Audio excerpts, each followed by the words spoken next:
और हम सभी लोग, हमारी पार्टी कभी भी आज तक टाटा, बिरला, अंबानी के सामने हाथ नहीं पसारी है। जनता के सहयोग से, किसान, मजदूर, शोषित, पीड़ित जनता के सहयोग से, जनता के हर काम, जैसे हमारा पोस्टर है, बैनर है, किताबें छपी हैं, हम जनता के बीच में जा रहे हैं और जनता से हम लोग बॉक्स कलेक्शन, रसीद कलेक्शन कर रहे हैं, चंदा इकट्ठा कर रहे हैं। बिहार विधानसभा चुनाव के प्रथम फेज के चुनाव में अब महज 5 दिन बचा है, तो सभी पार्टियों की प्रचार अब पूरी रफ्तार पकड़ चुकी है। कहीं नेताओं के बड़े सभा हो रहे हैं, तो कहीं लंबा चौड़ा रोड शो, तो कहीं करोड़ों की गाड़ियों के काफिले देखने को मिल रहे हैं। लेकिन इन सब के बीच एक ऐसा उम्मीदवार जो सबका ध्यान अपनी ओर खींच रहा है, जिसके पास न दौलत है न रसूख। नाम है मोहम्मद मोजाहिद आलम। दरभंगा शहरी विधानसभा सीट से SUCI कम्युनिस्ट के उम्मीदवार। उन्हें बिहार विधानसभा चुनाव 2025 का सबसे गरीब उम्मीदवार भी कहा जा रहा है। इनकी चल संपत्ति मात्र 1000 रुपये अपने हलफनामा में बताया है। हालांकि भारतीय लोकतंत्र ऐसी खूबसूरत है कि हर व्यक्ति को चुनाव लड़ने का अधिकार है। ऐसे में इस बार बिहार चुनाव में कई ऐसे उम्मीदवार भी खड़े हैं जिनकी संपत्ति की चर्चा हो रही है। दरअसल दरभंगा शहरी सीट से SUCI कम्युनिस्ट पार्टी के उम्मीदवार मोहम्मद मोजाहिद आलम, जिन्होंने अपने चुनावी हलफनामों में बताया है कि उनके पास मात्र 1000 रुपये की चल संपत्ति है। क्या नाम हुआ आपका? मेरा नाम मुजाहिद आलम है। आप यहाँ से चुनाव लड़ रहे हैं, आपकी अक्षर संपत्ति मात्र 1000 रुपया है। कैसे आप इस चुनाव में टिकेगा, क्योंकि आपके सामने जितने भी लोग हैं वो पूंजीपति लोग हैं।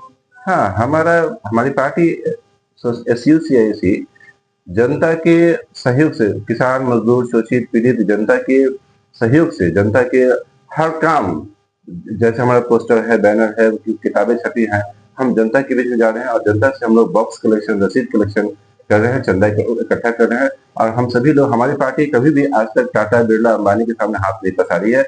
और हमारा ये भी स्पष्ट रहा है कि जो भी हम जनता के आंदोलन कर रहे हैं, तो जनता ही हमें समर्थन करेगी। जनता हर तरह से तन, मन, धन से सहयोग करते हैं और यही तरीका भी है। अगर हम समाज के परिवर्तन करना चाहते हैं, तो समाज के लोगों से हम सहयोग लेके काम करेंगे। इसीलिए हमारा जो स्टैंड है कि हम चुनाव हो, चाहे जो भी आंदोलन हो, बैनर, पोस्टर, कुछ भी हो, हम अपना व्यक्तिगत संपत्ति इसमें नहीं लगा सकते, क्योंकि हमारा जब हम व्यक्तिगत संपत्ति लगाएंगे तो हमें भी भ्रष्ट होने का चांस रहता है। हम सोच सकते हैं कि हम 25,000, 50,000 रुपये चुनाव लगाए तो हम कैसे 1 लाख रुपया कमा लें। तो इसीलिए हमारी पार्टी का शिक्षा है, हमारी पार्टी का कि आप जनता के बीच जाइए, जनता से मांगिए, जनता सहयोग करिए। अगर जनता हमें मदद करे, और हमने किया, जनता हमें नामांकन क्या पैसा दिए, जनता के नाम, अभी हमारे बैनर, पोस्टर हजारों लाखों रुपए का खर्च हुआ, तो सभी हम लोग जनता से जिताया है। क्या मैंने सोच है आपका, कैसे आगे चुनाव में, क्योंकि आप एक मिडिल क्लास लोग में से हैं, कैसे किस सोच के साथ आए? हम लोग देखिए, हम लोग चुनाव में समाज में अन्याय अत्याचार के खिलाफ लड़ने के लिए पैसे, धन, दौलत, ऐश मौज की जरूरत नहीं होती है। हमारे सिद्धार्थ पार्टी के जो संस्थापक, महान मार्क्सवादी चिंतनकार सिद्धार्थ घोष ने कहा, कोई भी राष्ट्र, कोई भी समाज भूखा नंगा भी होकर उठ खड़ा हो सकता है और सामाजिक अन्याय अत्याचार के खिलाफ लड़ सकता है, यदि उसके अंदर में एक सही आदर्श, मूल्यबोध, चरित्र हो, तो भूखा नंगा होकर भी लड़ सकता है। लेकिन अगर हमारे समाज के नौजवानों के बीच आदर्श, मूल्यबोध न रहे, तो बहुत ऐश मौज की जिंदगी में रहकर भी समाज अन्याय अत्याचार के खिलाफ नहीं लड़ सकता है। क्या चीज से चुनाव प्रचार करते हैं?